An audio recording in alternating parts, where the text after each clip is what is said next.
Welcome to this session of modern organization and management.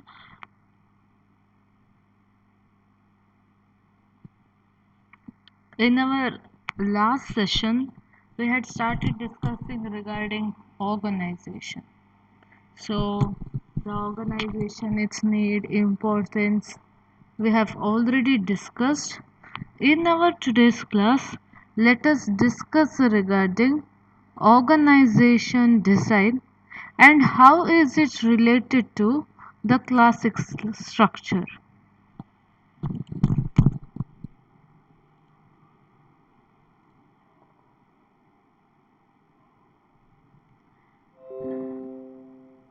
Yes. Now, before we begin, you have to understand what is organization design. So, now to speak about this organization design, one thing is that now it is the result of manager's decision or the managerial decision or the decision of the management of the organization which decides how the structure and how does the work process in an organization would be going. So simply we can tell that organization design will always refer to the decision which determines how the organization structure should be there and how the work process would be conducted in the organization. Yes. Now, the result of this organization design or this organization design decision is that in an organization there shall always be a system of doing jobs, and also it will create work groups. Now, in this work groups, both the people and also process shall be there. And when all the things regarding organization design is decided, it shall bring coordination and also control between the people who are working in the organization and the process that has to be conducted in the organization. Now, all these linking processes, it shall include maybe the authority relationship, the communication network, and also there shall be some specific planning and also the techniques of controlling, which is very much necessary for the efficient and the effective business of the organization. Now, organization design is the one which implies the creation of what can be called as the superstructure within which the work of the entire organization would take place. Now, as the definition being displayed, the departmentation of the organizational structure, which is most appropriate for the strategy of the organization, the people who are working in the organization, the technology that is being implemented, and the task of the organization is called as organizational design. Now, if you remember when we had discussed regarding the classical theories of management, management thinkers like maybe Henry Fayol, Taylor, or Weber, they used to prescribe that organization should always be built around the work which has to be done, and for and to bring maximum efficiency, all the theories that had been given in the classical theory specifies that the work which are to be done, they must be divided logically into simple tasks, routine tasks, and tasks which are repetitive in nature, and that we call it as division of labor. Now, once it is classified, then they shall be grouped according to the work which are similar in characteristics, and they shall be arranged department, in different departments, which we call as departmentation. Now, in an organization structure, there also in exists uh, there also exists this thing where it specifies how many employees shall be controlled by one boss, which we call it as span of management. And it also describes how the command should flow in the organization from top to the bottom in the chain, which we call as scalar chain.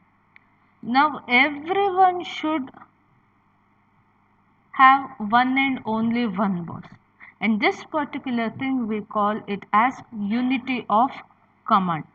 And work must be always assigned to individual based on jobs demand, and also the ability of each individual to do the job, and this we call as delegation and decentralization. Now organizations must usually they should rely on all these universal principles of organization design. So each one of it, what has been displayed in your PPT, maybe the hierarchy, the specialization and division of labor, chain of commands, or what we call as scalar chain, unity of command, unity of direction, departmentation, span of control, authority and responsibility. Each one of this you will have to know in detail. Now this has already been explained to you when we had discussed regarding 14 principle of management. There in a very brief way we had already discussed, but taking that to be the base, each one of these organizational design element has to be studied in detail. Now the first one is the hierarchy.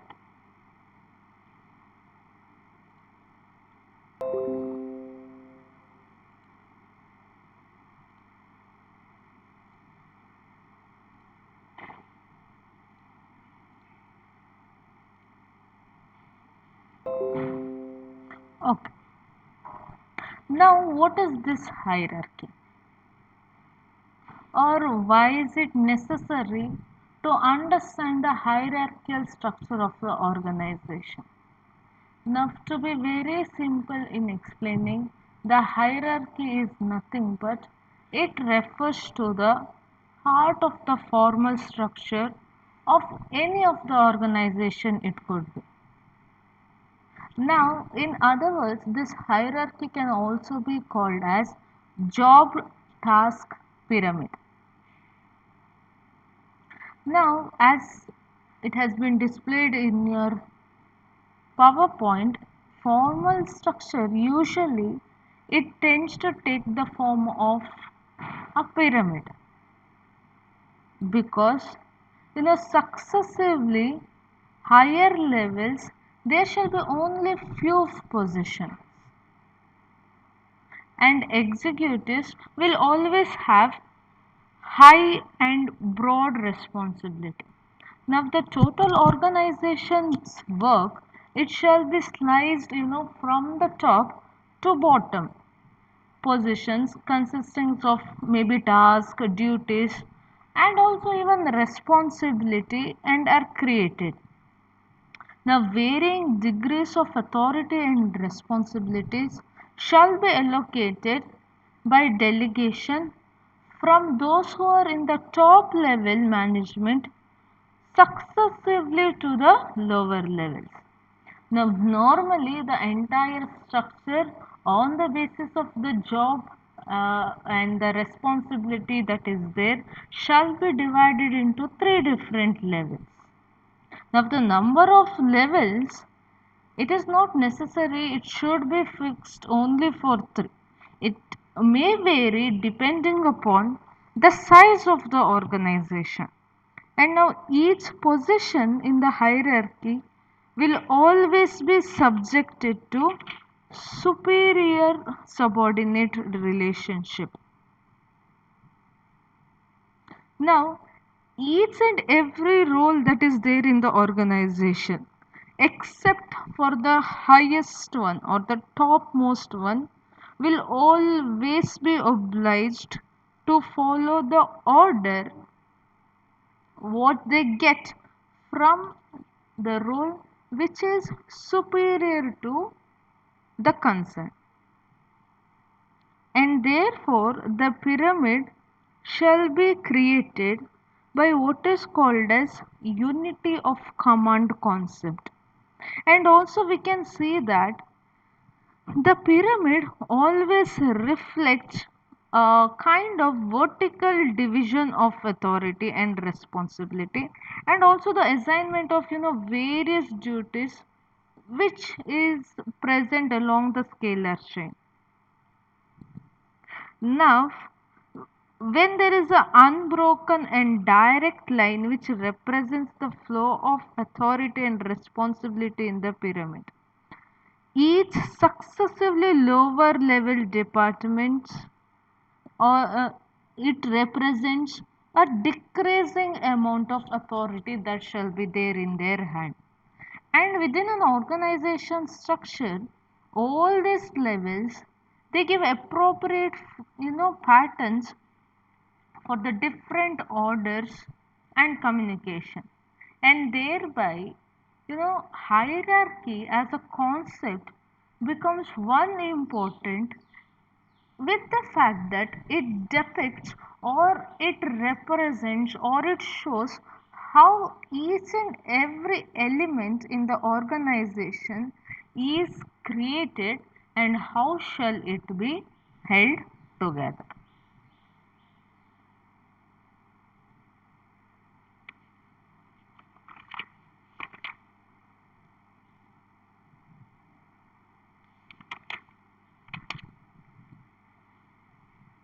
So, in the picture you can see how the pyramid has been shown, or how shall hierarchy be present in an organization. Now, normally for any of the organization, this would be the same. That's why they have given a product of universal design theory. Now, as it had been discussed, in the top management, there shall be only fewer people, and as the level of management goes down by down, the number of people who would be there starts to increase. Now, in the right hand side of the PPT, there is a box where they have given different elements from hierarchy, specialization, the scalar chain, and all this is a part of hierarchy.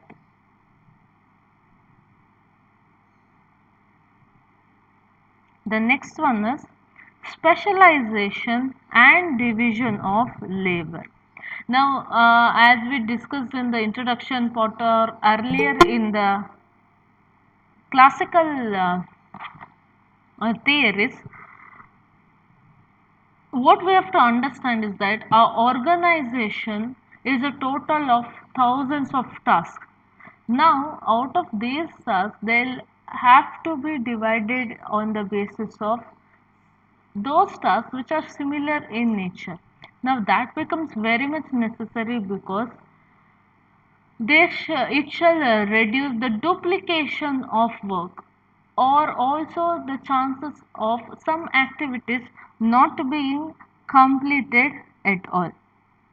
And when there is division of labor, it shall bring in specialization when people do the same work again and again.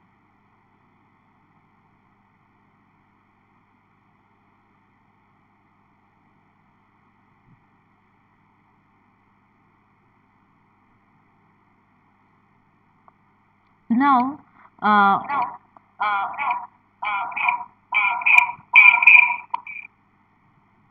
if you have observed all the classic theorists or management thinkers, they advocated what is called as fragmentation and routinization of work. That is nothing but dividing them into groups with similar nature and of the same routine daily task. And they advocated that because of this, it shall bring the advantages of specialization in organization. Now, this specialization is a very glamorous term because when we try to understand it, it promises, that specialization shall always bring efficiency and productivity. Now, there is no wonder that classical economists, they mainly concentrated upon ascertaining what made a fair day's work and on the arrangement of tasks into sequence so that it shall produce, the most effective production operations. Now, division of labor will always allow for specialization of efforts, and it shall also permit worker to perform, a manageable number of tasks. Now, it creates groups of specialists. It improves, every person's skills at performing a task through repetition. And also, the total work to be performed, it is necessary that it is divided into jobs because there shall always be limitation in terms of physical and also in terms of mental capacity of human beings. Now, some of the benefits of the specialization could be, there is necessary of less time for learning a job, or it will result in less wastage of materials during maybe especially training period of the employees, or it would result in less time being lost in changing from one task to another. And it is always said that practice makes a man perfect, or because of doing the same work again and again, it shall always bring in proficiency of the individual. And also, the parts they tend to become uniform and interchangeable. Now,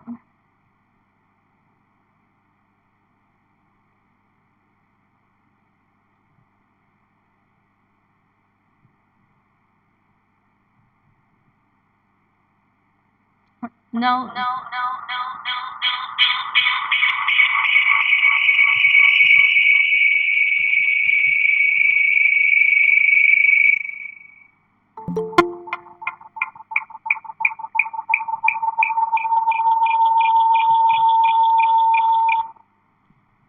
and also the fact that organization it can hire and pay for qualified person who would have the exact skills that are necessary for organization.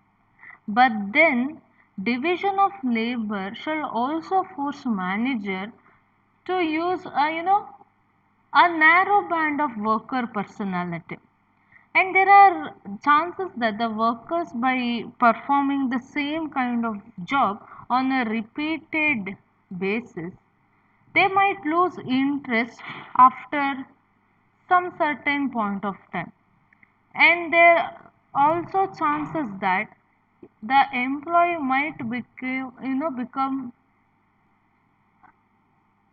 a useless instrument for the organization, or rather than him being a human resource, he might just turn into a what can be called as a glorified machine or a glorified tool in the product process of the organization. So this is some explanation regarding specialization and division of labor. Now, what is important here is that you understand the concept. Now, how to make your understanding more better is that you'll have to go through different study materials. It is not just from one textbook or not just from one class that you listen to. You by yourself will have to go through different study sources that are available. You'll have to read it, and as a result, definitely you would understand each and every concept better. And what I suggest again and again is try understanding the concept. Do not go to by heart it. When you have to explain, you can explain in your own words. But then see to the fact that whatever you explain is to the point and is meaningful.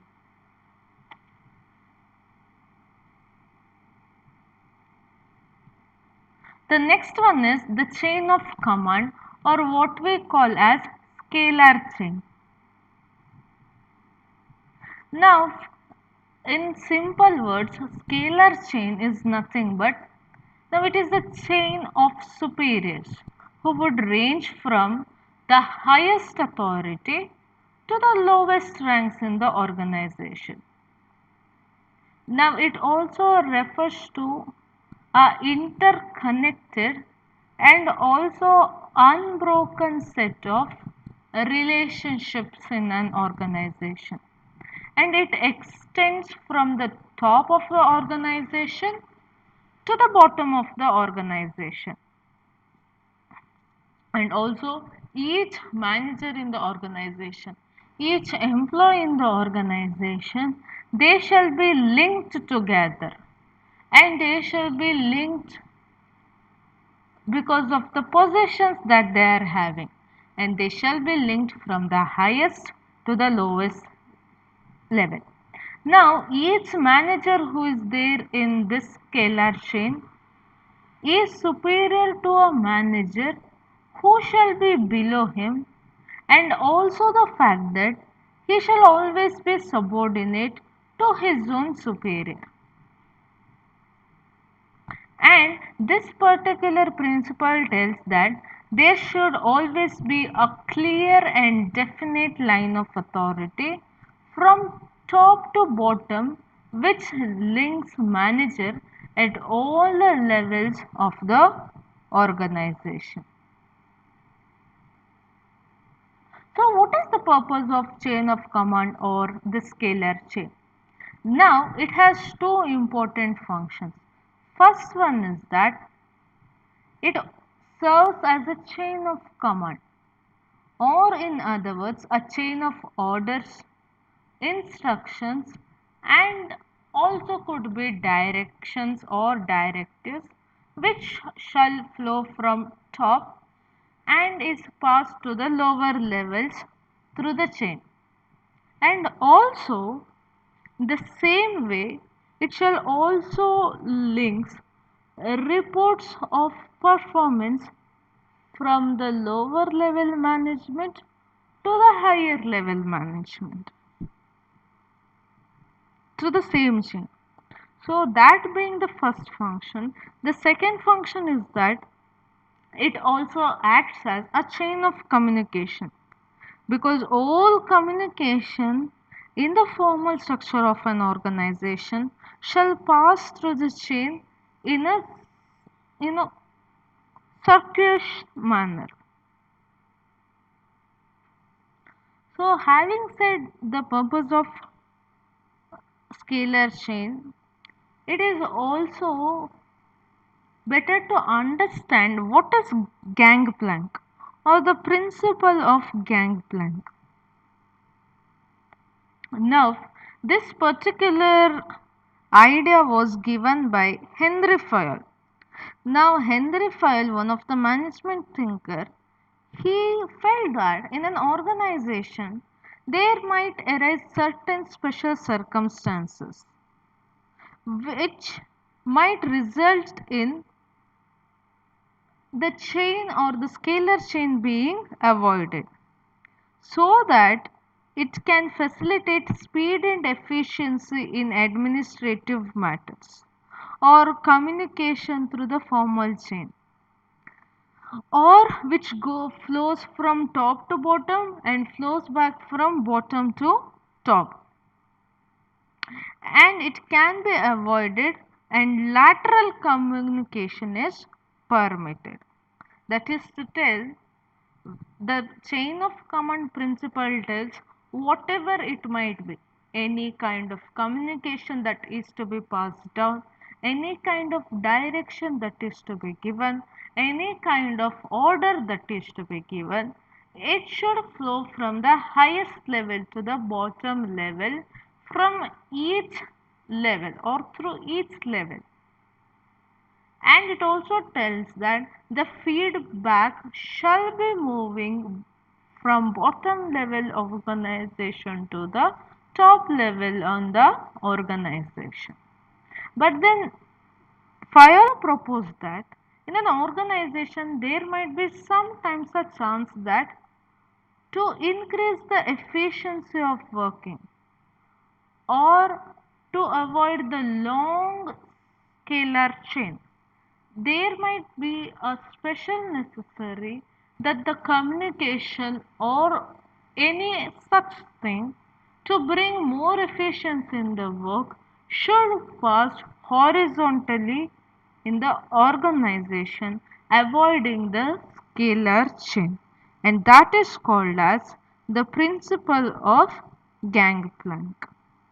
Now if you observe in the figure, they have given that if the person D or a manager D has to communicate with person named G, then according to the scalar chain, the message has to travel through a circuitous route, that is from D to C, C to B, B to A, then it shall flow from A to E, E to F, and F to G. And when it has to happen, definitely this shall involves delay, and hence there are chances that D may be permitted to communicate directly on important matters to G, and that is called as lateral communication. And thus this principle of Gangplank, it shall enable employee working at the same level to communicate with each other after informing their respective superiors. Now, having discussed all this, there might also be chances of the danger in short circuiting the chain of command. Now short circuiting the chain of command tells the position of the bypassed manager. That is to tell, that a teacher might become angry if a student lodges a complaint with the principal directly regarding certain missed classes. Similarly, a manager would be offended if the subordinate places a complaint directly to the divisional head.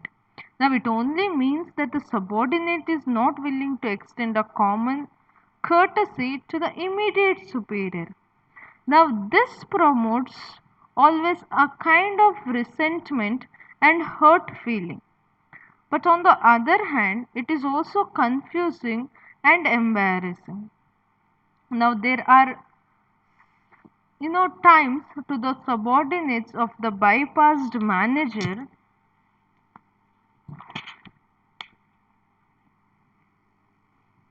and also we should remember that if at all in organization there exists multiple command, it shall create an unpleasant environment, in the sense that subordinates who get multiple commands, they shall always find themselves in an a difficult position of deciding who among those commands should be completed first. Now the immediate superior's orders may be countermanded by a higher level of management. It is also said that leapfrogging may be desirable at few times, especially to facilitate speedy communication, or to settle any kind of disputes quickly, or to protect subordinates against arbitrary actions. But it is not always acceptable. Now, if there is any kind of circumventing in the official chain of command, it becomes a dangerous exercise in the organization. It should be treated as a action which is always prohibited, and when the practice is necessary, it should always be handled with extreme care.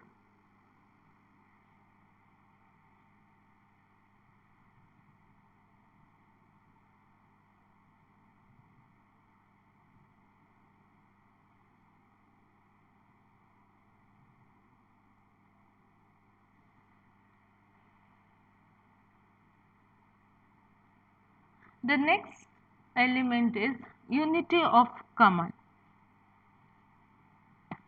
Now, unity of command, to tell about this, we are all aware of the fact that there can be no man who can serve two masters well.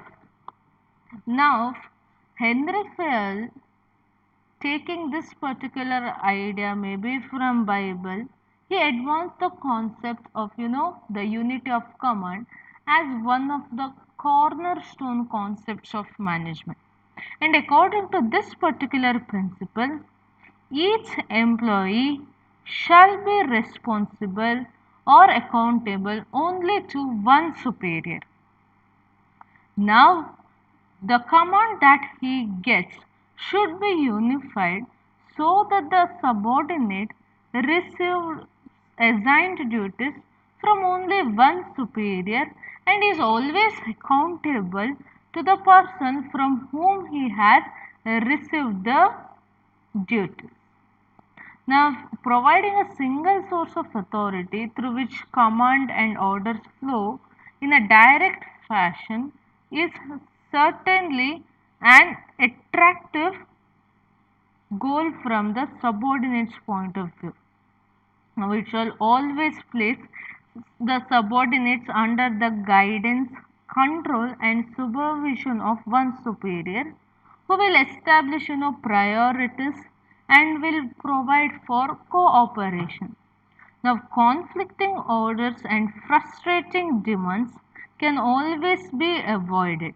However, we should remember that in actual practice or in the organization, practically this simple concept shall always be violated. That is to tell that many a times one particular employee shall receive orders from more than one superior. Now, in some cases, a subordinate reports to two or more superior of approximately equal status. Because of maybe there is confusion in role relationship. In some other case, one managers might exercise administrative control, while another might provide technical control over some work. And there are times an executive gives an order to someone who is two or more levels below him in the hierarchy as a matter of, his right.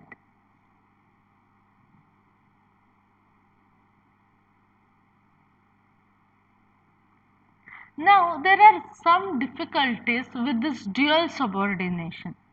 Now, in all the cases that we discussed, the subordinate they might receive orders from more than one superior, which will lead to an awkward situation, which is called as dual subordination.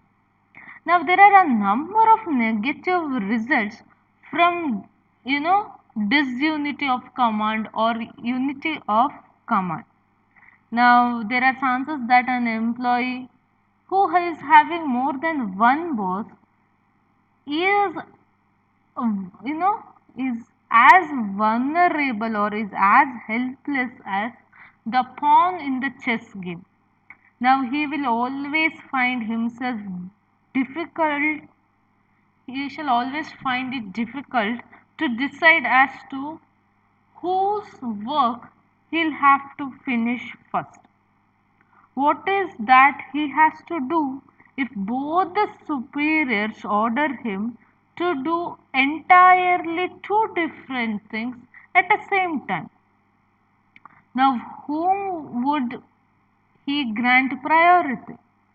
Now, it shall be frustrating for the subordinates because he would be unsure of the expectations of his superiors regarding his work.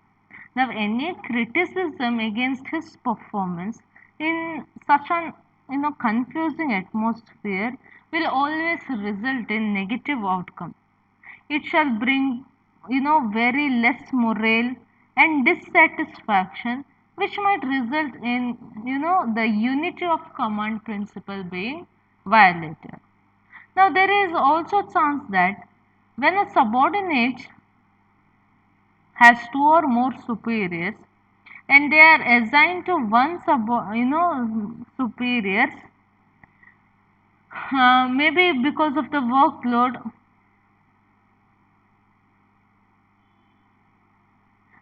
uh, I mean to tell that there are also chances that one worker might have two or more superior as a result of the fact that in an organization the workload might be lesser and it might not be possible to keep the subordinate fully occupied otherwise. Now, in such cases, it brings in conflict. That is to tell, one superior might praise the subordinate performance intentionally, whereas the other may criticize him severely. Now, one may demand speed and initiative, whereas the second one might withhold authority, which might result in inevitably to conflicting situation. Now, to this dilemma, two of the management thinkers, Newman and Warner, they have out the fact that people can and do get along with two bosses just as a child accepts guidance from the teachers. But unless the two bosses have a very close working relationship, they may find opportunities for maneuvering for advantage and might tend to be unjust to the subordinates. So, these are some of the difficulties because of dual subordination. So, now the question arises, why is that the principle could be violated in the organization?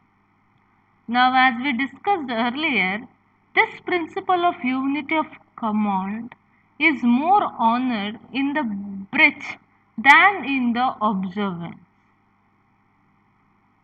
Now, in spite of the danger that is involved in violating the principle of command of unity, now it is not always strictly observed when it comes to the actual practice. And there are a lot of reasons for this. And some of the major reason that in case of small organization or maybe family owned business, now it is quite common to see two owner or two of the brothers might be telling a hired manager what to do in a day to day life. Now that may be a chance when it comes to a family owned business. But even in large organization, such problems arises maybe because of increasing specialization. Now when faced with complex problem, it is not uncommon to find the creation of project managers in the multi-product enterprise who have to control over various departmental or divisional managers who would not work directly under them. Now there are also chances that if an in an organization, you know, there arises a situation of emergency, like maybe going very fastly through the production orders. Now it is not surprising to find the divisional managers stepping into the mainstream of the organizational activities and urging subordinates to expedite the work. Now, in such cases, both the immediate supervisors and also the divisional managers would be directing the activities of subordinates from close quarters. And in actual practice, such situations are not infrequent. And it would be unrealistic to expect employees to receive commands and instruction from only one superior. Now, this does not mean that the principle is not important at all. Now, like other classical organization principle, it is an ideal and also very important intention, and hence it is never advised to translation into practice in letter and spirit.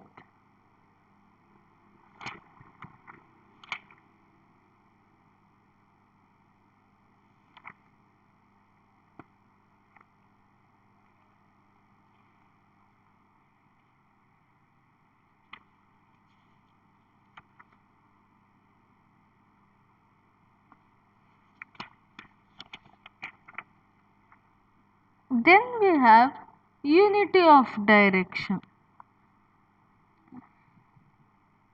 Now, unity of direction in simple word tells that any group of activities that is being conducted in an organization, it should always have a common goal. Now, and all this should be managed ultimately by one person.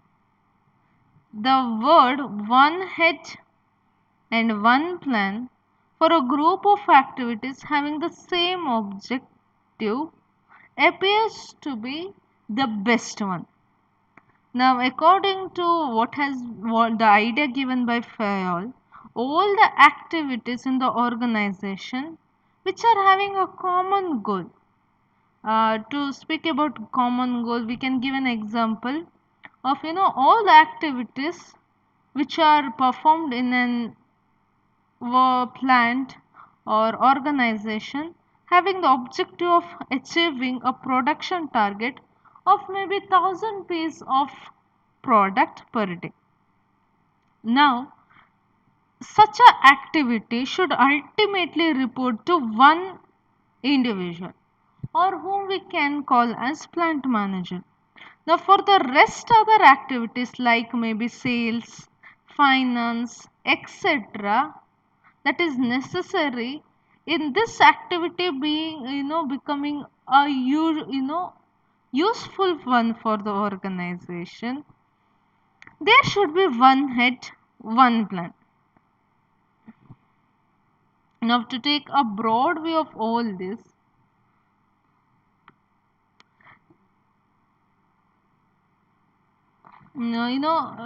all the departments like maybe production, finance, and sales, which together form the organization themselves, shall be bound by a common goal. Maybe increasing profits by 20%, and therefore they should share one head or whom we can call as chief executive and one overall plan.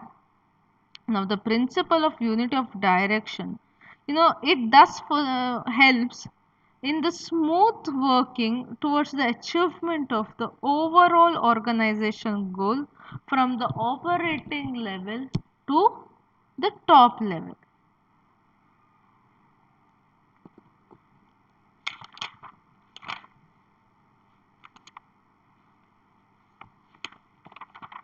So the next we have is departmentation. So what is this departmentation? Now the first real task in designing an organization structure is always the identification of activities and to group them properly. Now, the process of grouping the activity is commonly or generally regarded as departmentation. Now, this particular word is used to depict the fact that departments that result from departmentation vary a great deal in the business.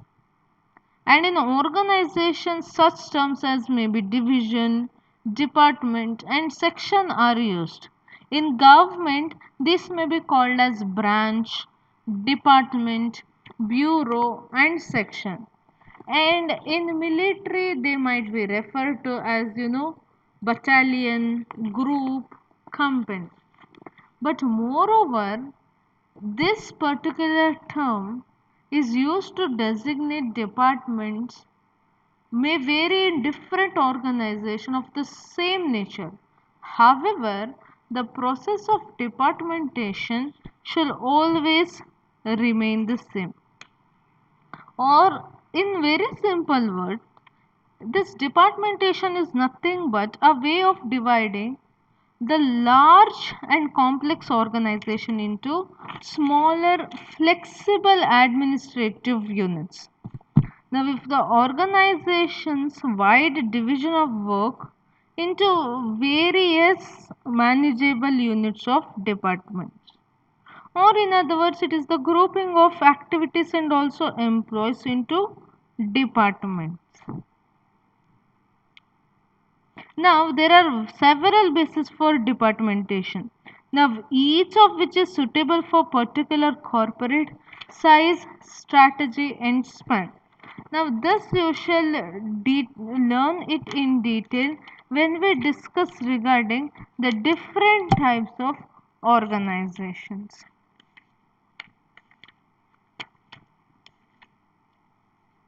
or the structural format of organization.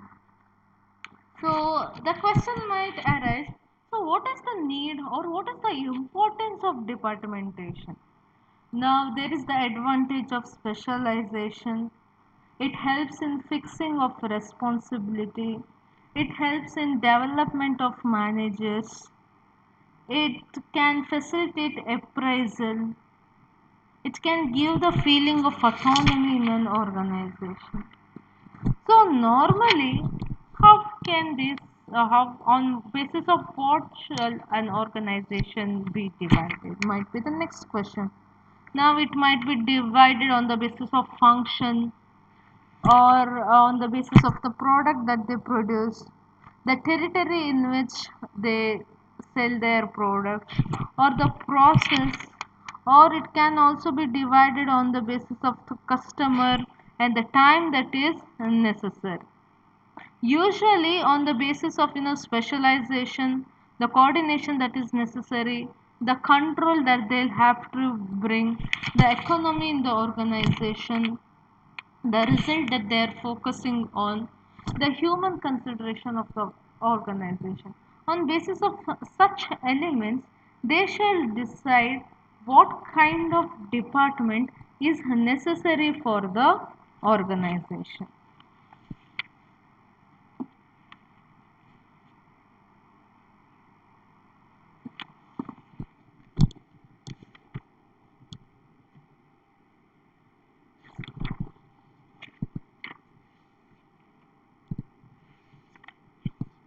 So the next question is regarding the span of control. Now, according to this principle of span of control, or what we call as supervision also. Now, it tells that there shall always be a limit to the number of subordinates whom a manager can effectively supervise. It tells that there can be no single executive who should have more people looking towards him for either guidance or leadership then he can reasonably be expected to serve. Now, because of personal limitation which arises from maybe lack of complete and sufficient knowledge, limited time, limited finance. There are chances that a manager has to delegate work to as many subordinates who working in various departments. And therefore, this principle of span of management presupposes departmentation and also delegation of authority. So the grouping of activities to create various departments always presents another problem. That is the problem of span of management, which tells how many individuals should be placed under one superior. Now, this problem is always related to the horizontal dimension of an organization structure. Now, rather than it being top level, lower level management, that kind, it shall always be a horizontal dimensional problem.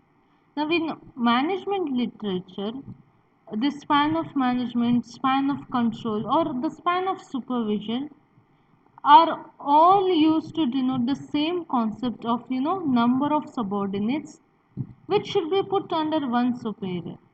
But then the term span of management appears to be more suitable as compared to its alternatives because a superior is responsible for total activities of his subordinates, which involve not just controlling or supervising but the total managerial activities of the organization. Now, the span of management shall refer to number of subordinates who can be managed effectively by superior. Now, the number of subordinates who report to a superior has two important things to take care of. First is that it is influential in determining the complexity of the job of individual manager. Second is that the span of management it determines the shape or the configuration of the organization.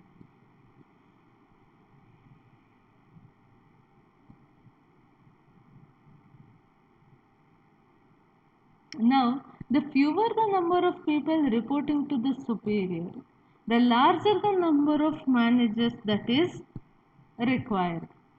And therefore, the number of subordinates reporting to a superior should always be fixed, which in case cannot go beyond a certain limit.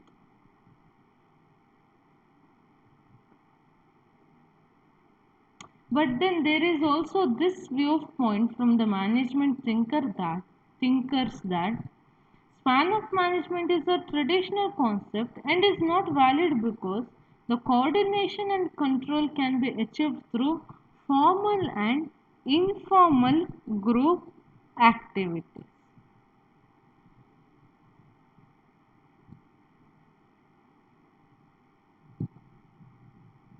Now, the replacement of old system of this individual control by control through management team has nowadays changed the whole system of communication and contact in the organization, which has affected attention paid to the way executives controls in command area. But then this contention, that modern social science concept has modified, the concept of traditional span of management has driven a sharp reaction wherein one of the management thinker called as Arvik has pointed a few things. He brought a very important article in response and suggested that the contention of the management thinkers was very wrong and span of control principle should always be held valid. So the next thing we have to understand is that there are some of the factors which determines the span of management. And the three such factors are: one is direct single relationship. Now, this direct single relationship, it arises from the direct individual contacts of superiors with the subordinates. So, thus, if there are three subordinates A, B, and C under one superior named X, there will be three direct single relationship. Then the second one we have is direct group relationship. Now this direct group relationship, they arise between the superior and his subordinates in all possible combinations. Thus the superior may consult his subordinates with one or more providing assistance. Now with these three subordinates, there will be 9 such relationships like A with B, A with C, or B with C, and so on. Now with the superior associated with all groups. Now there can also be the cross relationship. The cross relationship arises because of mutual interaction of the subordinates working under the common superior, such as A and B, A and C, B and A and so on. Now the relationship is quite different between A and B than B and A from management point of view, because the type of interaction will be different in both the cases. Now there are some of the factors which affect the span of management. The factors which affect the span of management can be the capacity of the superior, the capacity of the subordinates. Now the more the capacity of the superior, then he can manage many number of people. The lesser the capacity of the subordinates, the lesser number of people a superior can manage. And also it depends upon the nature of the work that is there in the organization, the degree of decentralization that is present in the organization, and the degree of the effective planning in the organization, the communication techniques that are being used in the organization, the use of staff assistance in the organization, and also supervisions from others, to name a few of the factors which can affect span of management. Now usually it can be a wider or a narrow span of management. Now it usually depends upon the structure of the management. Some of the organization shall be a tall structure organization, some shall be a flat structure organization. So these are few of the conditions which affect the span of management in an organization. And one such is the authority and responsibility. Now, how is that the organization or structure is concerned with this authority and responsibility? Now, to tell it in simple, authority is defined as the right to give orders, and also it is the power which gets obedience. Now, in the context of an organization, the authority might be termed as institutionalized power. Now, a person in an organization has the authority by virtue of the requirements of the position that he is having. Now, authority a person shall be having, and it shall arise out of the position that he is holding in the organization. Whereas responsibility is the obligation of subordinates to perform the duty as he has been asked by his superior. Now there should always be a balance between the authority and responsibility. That is to tell, the subordinates must have been delegated enough authority to undertake all the duties which has been assigned to him, from which he has accepted responsibility. Now authority without responsibility is always be liable to be abused, and responsibility without authority is frustrating. and thus inequity between delegated authority and responsibility might always result in produces it might result in undesirable result. Having said that, we shall wind up our session for today